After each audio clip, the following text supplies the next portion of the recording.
Hello friends, welcome to your math classes Rajkumar sir में आपका बहुत बहुत स्वागत है। चलिए, हम लोगों ने पीछे के 6-7 स्टेप में केवल कंसेप्ट देखे हैं, यानी वेक्टर के कंसेप्ट जिन्होंने हमने बहुत सारे थ्योरी और बहुत सारे कंसेप्ट को पढ़े हैं। ऐसा नहीं है कि कंसेप्ट खत्म हो गया है, अभी आगे की एक्सरसाइज के लिए कुछ कंसेप्ट बाकी हैं, जैसे डायरेक्शन कोसाइन दी को ज्या, ऐसे ऐसे करके 2-4 कंसेप्ट अभी बाकी हैं, उनको भी हम पढ़ाने का काम करेंगे। लेकिन जो हमने कंसेप्ट बताया है उस पर आपकी एक्सरसाइज 5.1 बिल्कुल आसानी से बनेगा, और एक एक्सरसाइज और है जो वो भी आपको उसमें से भी 80% सवाल आसानी से बन जाएंगे। लेकिन आज हम फिर से एक्सरसाइज स्टार्ट शुरू करते हैं 10.1। तो 10.1 का एक्सरसाइज, और इस एक्सरसाइज में जितने भी सवाल है उन सभी सवालों को आप कॉपी में नोट कीजिएगा, ताकि आप आगे जाके उन सभी सवालों को आसानी से सॉल्व कर सकें। तो चलिए हम शुरू करते हैं एक्सरसाइज 10.1। देखिए, एक्सरसाइज 10.1 में पहला सवाल है आपका 30 उत्तर से 30 डिग्री पूर्व में, उत्तर से 30 डिग्री पूर्व में, उत्तर से 30 डिग्री पूर्व में 40 किलोमीटर के विस्थापन का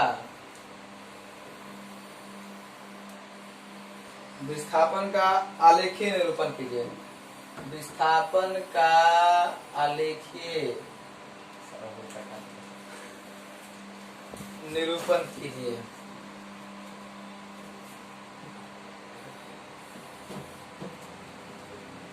देखिए, क्वेश्चन है उत्तर से 30 डिग्री पूर्व में, उत्तर से 30 डिग्री पूर्व में 40 किलोमीटर के विस्थापन का आलेखीय निरूपण कीजिए। इस चीज को हम ड्रॉ करेंगे। यहाँ पर एक रेखा ले लिए,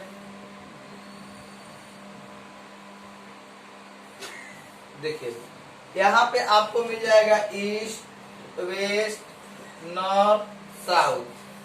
यहाँ हमें देखना है कि 30 डिग्री पूरब में, तो 30 डिग्री पूरब में, उत्तर से पूरब में, तो देखिए 40 किलोमीटर के विस्थापन, यानी हम यहाँ पे आसानी से दिखा सकते हैं कि ये 40 किलोमीटर का विस्थापन है। और समझिए 40 किलोमीटर का विस्थापन है 30 डिग्री पूरब में। तो देखिए पूरब में, तो जब भी किसी भी दिशा में जाने की बात होगी तो हम लोग नॉर्थ और साउथ दिशा से चलना प्रारंभ कर देंगे। यानी कि यहाँ पे नॉर्थ है और यहाँ पे क्या है, साउथ है। तो हम यहाँ नॉर्थ दिशा से चलना प्रारंभ करेंगे और यहाँ पर हम आएंगे तो ये हमको मिल जाएगा ऐसे। और ये आपका कितना डिग्री है, 30 डिग्री है। यानी 30 डिग्री पूरब में 40 किलोमीटर के विस्थापन, तो 30 डिग्री पूरब में 40 किलोमीटर का विस्थापन मिल गया आपका यहाँ 30 डिग्री, और ये आपका एंगल बन गया। तो इस बात को हमको समझना है कि यहाँ 40 किलोमीटर और 30 डिग्री के, जब भी किसी भी दिशा की बात होगी, चाहे वो ईस्ट हो या वेस्ट हो, तो ऐसे कंडीशन में हम लोग नॉर्थ या साउथ से हमेशा चलना प्रारंभ करेंगे। जैसे देखिए हमने यहाँ पर नॉर्थ से चलना प्रारंभ किया, तो नॉर्थ से उत्तर से हम लोग किस में चला, पूरब में चला। उत्तर से पूरब में कितना किलोमीटर चला, 40 किलोमीटर, और कितना डिग्री के विस्थापन ले गए, 30 डिग्री के। तो इस तरह से हमारा क्या बन गया, 40 किलोमीटर 30 डिग्री के पूरब में विस्थापन हो गया। तो यही हमारा इसका आलेखीय निरूपण हुआ कि उत्तर से 30 डिग्री पूर्व में 40 किलोमीटर का विस्थापन, बस इसका आलेखीय निरूपण हो गया। ध्यान में बात रखना है कि यहाँ एंगल कितना का बना है, 30 डिग्री का, विस्थापन 40 का है, और दूरी हम लोग किधर से मापे हैं, यानी दिशा का ज्ञान हमें नॉर्थ और साउथ ही कराता है, इसीलिए हम किधर चले, नॉर्थ से। तो नॉर्थ से 30 डिग्री पूरब में चले हैं। इस प्रकार से हम लोग एक सवाल को आसानी से सॉल्व कर लिया। अब इसके आगे आप इस सवाल को आसानी से अपने कॉपी में नोट कीजिए, तब इसके आगे के सवाल हम देखेंगे। देखिए यहाँ पर एक्सरसाइज 10.1 में 2 नंबर सवाल है, निम्नलिखित मापों को अदिश एवं सदिश के रूप में लिखें। तो देखिए इसको यहाँ पे दिया है 10 केजी 2 मीटर उत्तर पश्चिम, 40 डिग्री 40 वाट और 10 के पावर -19 कूलाम 2 मीटर 20 मीटर पर सेकेंड स्क्वायर।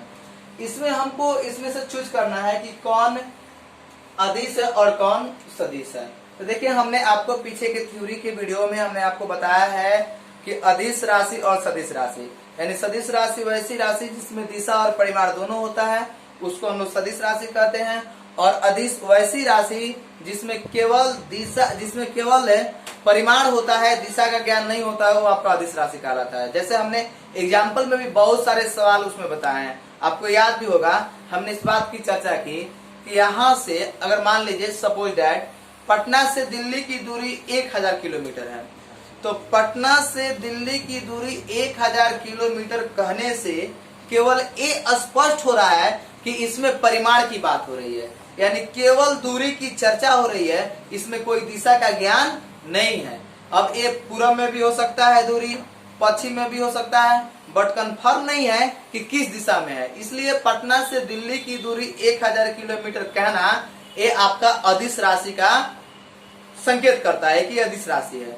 जबकि यही बात अगर हम बोले कि पटना से दिल्ली की दूरी पश्चिम दिशा में 1000 किलोमीटर है, तो पश्चिम दिशा में 1000 किलोमीटर, तो 1000 किलोमीटर आपकी परिमाण की बात हो गई और दिशा पश्चिम को सूचित कर रहा है, तो ये आपका दिशा का ज्ञान हो गया। तो इस तरह से आपका सदिश राशि हो जाएगा। तो अब अदिश और सदिश के बारे में हम लोग वीडियो में भी पढ़े हैं, पीछे के कंसेप्ट में भी देखे हैं और यहाँ पर भी मैंने चर्चा कर लिया। अब आप इस चीज को देख सकते हैं। देखिए 10 केजी की बात है, तो 10 केजी कोई वस्तु है और उसकी भार जो है 10 केजी है, तो देखिए 10 केजी भार आपको द्रव्यमान यानी कि आपको केवल अदिश को डिनोट करता है। इस प्रकार से आपका यहाँ पर अदिश की अगर हम श्रेणीबद्ध करेंगे तो अदिश में हमारा 1 नंबर मिल जाएगा 10 केजी। इसके बाद आइए 2 मीटर उत्तर पश्चिम, तो अभी हमने आपको चर्चा किया था पटना से दिल्ली, तो इस प्रकार आप देख सकते हैं यहाँ पे कि 2 मीटर, तो 2 मीटर कुछ ना कुछ दूरी हुई, परिमाण की चर्चा हो गई। उत्तर पश्चिम की कोण हुआ, तो यानी दिशा का भी ज्ञान हो गया, तो ये आपका सदिश होगा, इसको हम छोड़ देंगे। फिर यहाँ पर आप देखिए, यहाँ पे आपका 40 डिग्री है, तो डिग्री केवल परिमाण की बात हो रही है, तो यहाँ पर 3 नंबर भी आपका अदिश है। 40 वाट ये भी आपका अदिश है, तथा यहाँ पर एक बच गया क्या आपका 5 नंबर है 10 के पावर -19 किलो, तो ये भी आपका अदिश है। जबकि सदिश की श्रेणी में यहाँ देख सकते हैं आप, और यहाँ सदिश की श्रेणी में मात्र 2 सवाल बच रहा है। 2 नंबर है 2 मीटर उत्तर पश्चिम और एक है आपका 20 मीटर पर सेकेंड स्क्वायर। तो अब चलिए हम 2 नंबर और 6 नंबर को आसानी से देख लिए, 2 मीटर उत्तर पश्चिम और 20 मीटर पर सेकेंड स्क्वायर। तो अदिश और सदिश की कंसेप्ट हम लोग को बन गई। यहाँ से अब हम आगे की सवाल को देखेंगे, तब तक आप इस पूरे सवाल को अपने कॉपी में एक एक करके आसानी से नोट कर लीजिए। देखिए निम्नलिखित के अदिश एवं सदिश राशि के रूप में श्रेणीबद्ध कीजिए। यहाँ से अदिश एवं सदिश के रूप में हमें वर्गीकृत करना है। 1 नंबर में समय, कालांश, दूरी, बल, वेग और कार्य। आप आसानी से इस बात को समझ सकते हैं। इसमें से आपको अदिश की चुनाव और सदिश की चुनाव को करना है। तो अदिश और सदिश को चुनने के लिए अभी हमने आपको पीछे के सवाल में इस बात को बताया कि कौन अदिश होता है, कौन सदिश होता है। यहाँ पर आसानी से आप देख सकते हैं कि दूरी जो है, दूरी आप किसी भी दिशा में तय कर सकते हैं, बट दिशा का ज्ञान नहीं है आपके पास कि किस दिशा में जाइएगा। लेकिन आपका बल जो है, तो बल लगेगा, तो बल लगाने के बाद पश्चात जब आगे से बल लगाइएगा, पीछे से बल लगाइएगा, तो वस्तु में आगे की तरफ परिवर्तन होगा, यानी आगे की दिशा को डिनोट कर रहा है कि आगे कुछ न कुछ बल लगेगा। तो इस प्रकार से बल जो है ये आपका क्या है, एक सदिश है। और वेग जो है ये भी आपका क्या है, सदिश है, क्योंकि इसमें आपको दिशा का ज्ञान हो जा रहा है। लेकिन ये जो है समय, कालांश, दूरी और कार्य, ये आपका दिशा ज्ञान नहीं करा रहा है। तो आप आसानी से श्रेणीबद्ध कर सकते हैं अदिश। और अदिश में आप 1 नंबर समय, कालांश, 2 नंबर दूरी और 5 नंबर आपका कार्य, ये आपका हो गया अदिश। जबकि सदिश की बात करेंगे तो सदिश में आपको मिल जाएगा बल और एक मिलेगा आपका वेग। बल और वेग, अदिश, समय, कालांश, दूरी, कार्य। तो इस प्रकार से हम लोगों ने अदिश और सदिश को समझ लिए। इसके बाद हम लोगों ने, याद कीजिए, आपने पीछे के कंसेप्ट, पीछे के वीडियो में हमने आपको पढ़ाया है स आदिम सदिश, संरेख, समांतर संरेख सदिश। तो अब हम कुछ डेफिनेशन की चर्चा करेंगे और इसके बाद जो प्रॉब्लम है उसको, जैसे हमने आपको पीछे वेक्टर स्टेप 3 के वीडियो में, वेक्टर स्टेप 2 के वीडियो में, स्टेप 1 के वीडियो में केवल हमने डेफिनेशन की ही चर्चा की है। आप तीनों वीडियो को अगर देखेंगे तो आसानी से सवाल नंबर 4, 5 आसानी से बना सकते हैं। तो चलिए, हम उम्मीद करते हैं कि आप लोग उस वेक्टर के स्टेप जो जिसमें हमने वेक्टर के डेफिनेशन सहित उसके कई टाइप्स को चर्चा किए हैं, आप लोग देखे होंगे, आपको याद होगा। तो अब हम सवाल नंबर 4 शुरू करते हैं। एक वर्ग में निम्नलिखित सदिशों को पहचानना है। देखिए, एक वर्ग बना है जिसका प्रारंभिक बिंदु 0 है, यानी इसी प्रारंभिक बिंदु से एक सदिश A आपको इस तरफ आगे बढ़ा है जिसका मान वेक्टर A दिया हुआ है। उसके बाद यहां से एक सदिश B नीचे की तरफ वेक्टर B आया है, फिर यहां से निकलकर वेक्टर C आया है, आप देख सकते हैं इस चीज को, और फिर यहां से मूल बिंदु से एक प्रारंभिक बिंदु क्या निकला है, D। तो यहाँ वेक्टर D निकला है यहाँ से, जबकि इसकी दिशा इस रेखा के सापेक्ष बिल्कुल विपरीत है। तो देखिए, अब हम लोग यहाँ पर सबसे पहले टॉपिक देखना है स आदिम। तो जरा सा हम चर्चा कर ले कि स आदिम किसे कहते हैं। देखिएगा आप, वेक्टर के स्टेप 1, 2, 3 के तीनों वीडियो में हमने इसके डिफिनीशन की चर्चा की है, टाइप्स की चर्चा की है, जिसमें हमको बताया भी है कि एक ही प्रारंभिक बिंदु से निकलने वाली रेखाएं, निकलने वाले सदिश स आदिम सदिश कहलाते हैं। एक ही प्रारंभिक बिंदु, तो देखिए यहाँ प्रारंभिक बिंदु 0 से निकला है, तो आसानी से हम यहाँ लिख सकते हैं 1 नंबर में स आदिम सदिश में कि वेक्टर A और वेक्टर B जो है, ये आपका स आदिम सदिश है, क्योंकि आप यहाँ से आसानी से देख सकते हैं कि वेक्टर A और वेक्टर B एक ही प्रारंभिक बिंदु से निकला हुआ है। तो एक ही प्रारंभिक बिंदु से निकलने वाले सदिश स आदिम सदिश कहलाते हैं। फिर इसके बाद अगर आपको बात पूछा जाए समान सदिश, तो समान सदिश मतलब कि जिसकी दिशाएं समान हो, जो एक ही दिशा में हो, उसको हम लोग समान सदिश बोलते हैं। तो आप यहाँ से देख सकते हैं समान सदिश को। देखिए, आप यहाँ से देखिएगा तो A निकल के नीचे की तरफ आया है, और ये प्रारंभिक बिंदु O से निकल के भी आपको नीचे की तरफ आया है। तो यहाँ से हम आसानी से बोल सकते हैं कि B और वेक्टर D, ये दोनों सदिश जो है ये आपका समान सदिश है। तो वेक्टर B और वेक्टर D ये आपका समान सदिश हो गया। वेक्टर B और वेक्टर D समान सदिश हो गया। इसके बाद चलिए 3 नंबर में, 3 नंबर संरेख परंतु असमान है। संरेख का मतलब कि एक ही दिशा में हो सकता है या विपरीत दिशा में हो सकता है। संरेख परंतु असमान, तो देखिए संरेख है परंतु असमान है, तो आप इस बात को देख सकते हैं।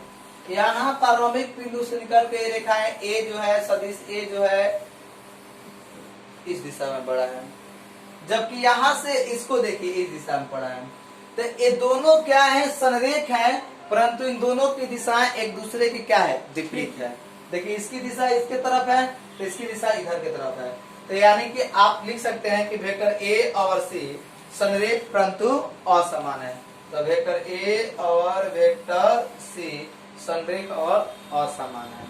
अब इसके आगे हम लोग को चर्चा करना है।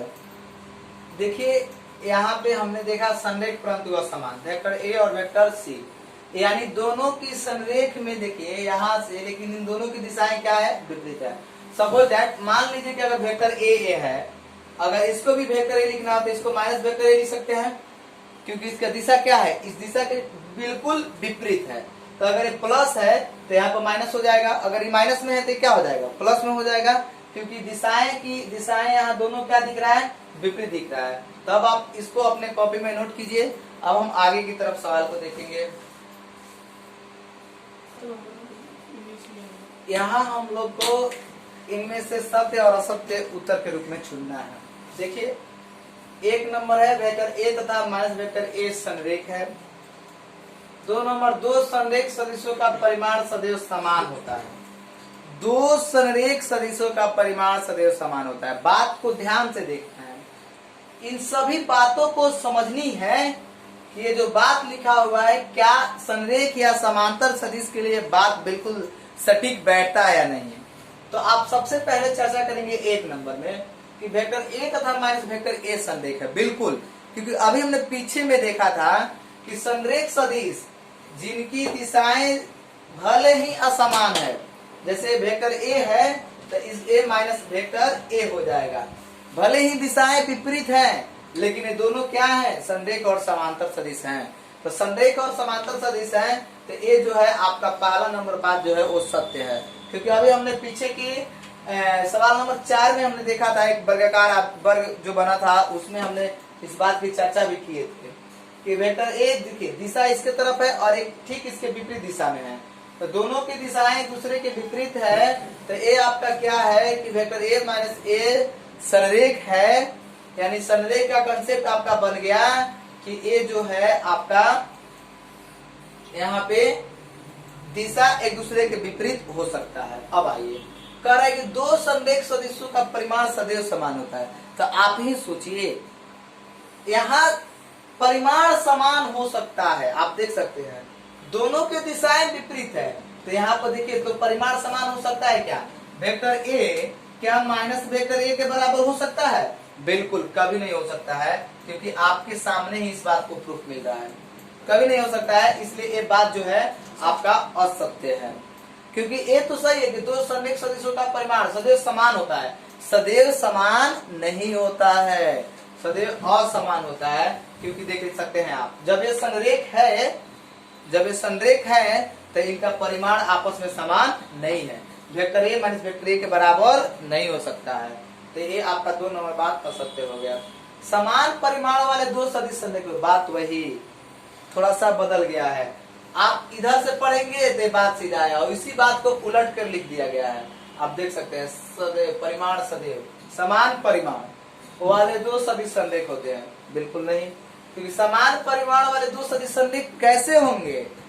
क्योंकि अभी तो आपने यहाँ भी बोला था कि ये संरेख है, बट इसका परिमाण आपस में बराबर कहाँ है, तो नहीं होगा। फिर आप आइए 4 नंबर, समान परिमाण वाले दो संरेख सदिश समान होते हैं, बिल्कुल नहीं। वही बात बोला है कि समान परिमाण वाले यानी दोनों की वैल्यू बराबर हो तो संरेख सदिश समान होते हैं, ऐसा भी नहीं है, तो ये भी आपका असत्य है। यानी कि आप आसानी से देख सकते हैं कि ये तीनों जो है आपका असत्य होगा और ये जो है आपका सत्य है, यानी 1 नंबर सवाल सत्य और बाकी के तीनों 2, 3, 4 आपका असत्य है। यानी इस प्रकार से हम लोगों ने वेक्टर की एक्सरसाइज 10.1 को आसानी से सॉल्व कर लिए। अब हम आप लोगों से इस बात की रिक्वेस्ट करेंगे कि जितने हमने वेक्टर आपको पढ़ाया है, यानी अभी 7 तक के वीडियो में जो भी हमने आपको कंसेप्ट बताया है, आप उन सभी कंसेप्टों को एकदम बेहतरीन ढंग से एक एक करके आसानी से याद कर लीजिए, क्योंकि आप कंसेप्ट याद कीजिएगा तभी जाके आपके आगे की एक्सरसाइज की सभी सवाल आसानी से सॉल्व हो पाएगी। तो ठीक है, फिर मिलेंगे हम आपसे अगले वीडियो में। लेकिन आप एक काम मेरा जरूर कीजिएगा कि जो भी वीडियो हम आपके पास तक पहुंचा रहे हैं, आप उस वीडियो को अपने दोस्तों के पास तक जरूर पहुंचाइए, ताकि सभी लोग आसानी से पढ़ सके और ज्यादा से ज्यादा इस वीडियो को लाइक, शेयर और सब्सक्राइब करें, ताकि जल्दी हम लोग आके लाइव क्लास शुरू कर सके। तो चलिए, बहुत बहुत धन्यवाद, फिर मिलेंगे हम आपसे अगले वीडियो में।